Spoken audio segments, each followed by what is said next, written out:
Today we're going to be looking at whether or not Robonauts on Nintendo Switch is worth a $5. I've chosen Robonauts to be the game I do my 20th worth a $5 video on. There's no specific reason I've chosen it, as it's been around for a while, and it's been part of my collection for a long time. But I do see it pop up on the eShop bestsellers from time to time, and I think it's a good backlog game to focus on for this video. But, before I get to my review, I would appreciate it if you'd smash that like button and subscribe if you're new to the SirLink Gaming channel, where I look at games that you can find on sale for under $5 on Switch, just like Robonauts here. And with that, let's get to it. When you boot up Robonauts, you're treated to a CG video that makes you look like you're going to embark on a journey as Eva from WALL-E, which is obviously not the case, but that's just the vibe I got going into the game. The gameplay is pretty simple. You'll navigate left or right around circular planets, hopping from one to another, completing the tasks in each level. Tasks are generally around eliminating all enemies, and depending on your clear time, you're awarded a gold, silver, or bronze rank.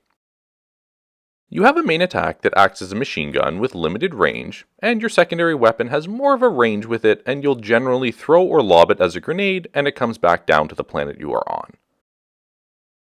Your weapons are assigned to both A and B, as well as the trigger buttons, so stick to whatever's most comfortable. And finally, defeating enemies will temporarily give you a different, more powerful primary and secondary weapon.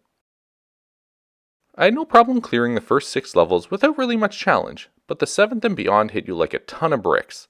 There are a few different enemies you encounter along the way. The 7th level is where you're introduced to an enemy that shoots out a laser that will reduce your health pretty quickly if you're not careful.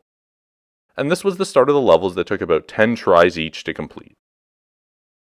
Truth be told, the difficulty spiking so quickly caused me not to play for a couple of days, and I was pretty content with how I was going to write this review, and I wasn't really intending on finishing the game. But this time, I decided I would press on, and it actually changed my mind about Robonauts. I was ready to throw in the towel because the game just became too difficult for me, but I was determined not to be bested. Honestly, the instant spike in difficulty from level 6 to 7 was a real turnoff. But sticking through the challenge changed my mind, and I got a big sense of relief after completing each level afterwards. I will not likely go back and play through those 12 levels in the game, trying for all gold ranks, or even playing the game on hard difficulty, or attempting the multiplayer, but my single player experience was challenging, and looking back, I enjoyed it. Robonauts can be found on the Switch eShop at a regular retail of $4.99 Canadian, and its most recent sale price, as of filming this video, is $2.39, which is 52% off. I'm glad I gave the game a full chance and got through the campaign, as Robonauts is worth a $5. Have you played Robonauts? Do you think it's worth a $5? Let me know in the comments below, and I will see you in my next video.